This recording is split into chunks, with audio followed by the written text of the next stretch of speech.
Tell him I stepped out. Too late for that, old boy. I've got too much invested in this mission.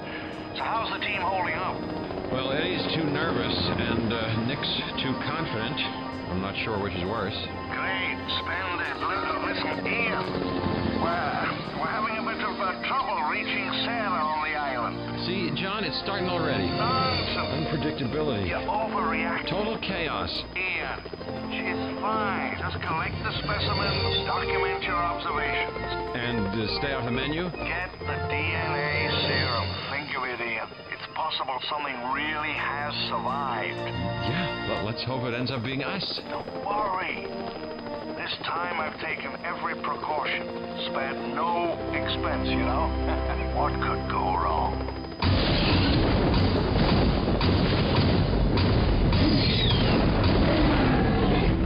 Ian, you worry too much.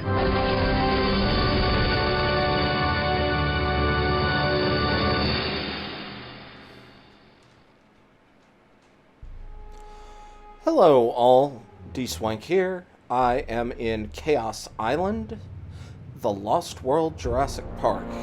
And the question is, do you remember this game? I do. It was one of the first real-time strategy games I ever played. I enjoyed it quite immensely, and I actually got it for my birthday in '97, but I couldn't play it until February because I had to take my Christmas money to buy a video card to allow the computer to play it.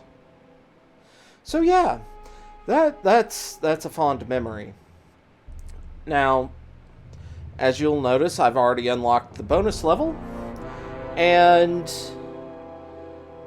if you go to the load screen, I've already done a lot of recording videos in it, and my reason for being back into it is, well, that's glorious. I had really crappy audio and really crappy video because the video was up in a tiny square up top, and that is an issue on recording, and I believe I fixed it because I'm looking at my recording software right now and it looks good. I think I have it set up right. It only looks like it's cutting off the bottom of the screen a little. So, I hope y'all will enjoy this quick look. But there's several things that this game did right and several things that it didn't. Among the right is, well, you can select more than 8 ships, unlike frickin' Star Trek Armada, but there is no control groupings, and it's not bad, but also keep in mind that this game was aimed at 8 to 12-year-olds when it came out. So there's that. Also, the game is basically a gamified version of The Lost World. So, let's see. Little features that the game had. It had, well, all the characters from The Lost World, plus a character I referred to as the intern. It had, let's see, like a bunch of different buildings of different tech tiers.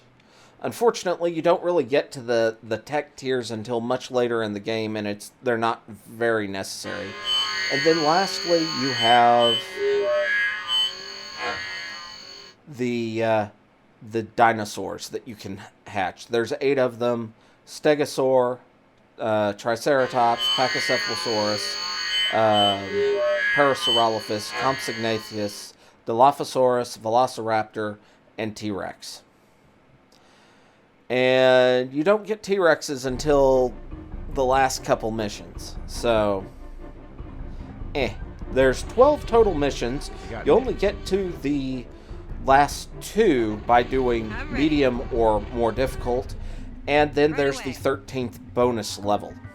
How gameplay works is every mission starts with a little animation like this, followed by your objective screen, your mission screen, whatever you want to call it.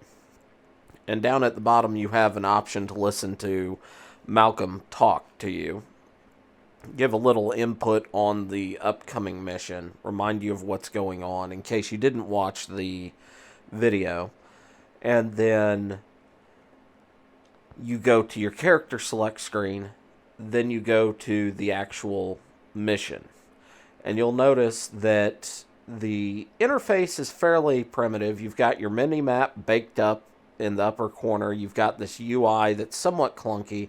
Tells you how many supplies you have, how many eggs you have. You have build, options, and repair are your other actions. And it's a fairly simple game. Following this, I am going to be playing the game Here you go. as we go throughout the days this week, the next few weeks. So, if you think this game sounds interesting, go ahead, hit subscribe, like, so you can see the rest of it. If you don't, it's okay. But, well, it's a piece of gaming history, and it's very much nostalgia for me. So, the question I ask you is, do you remember?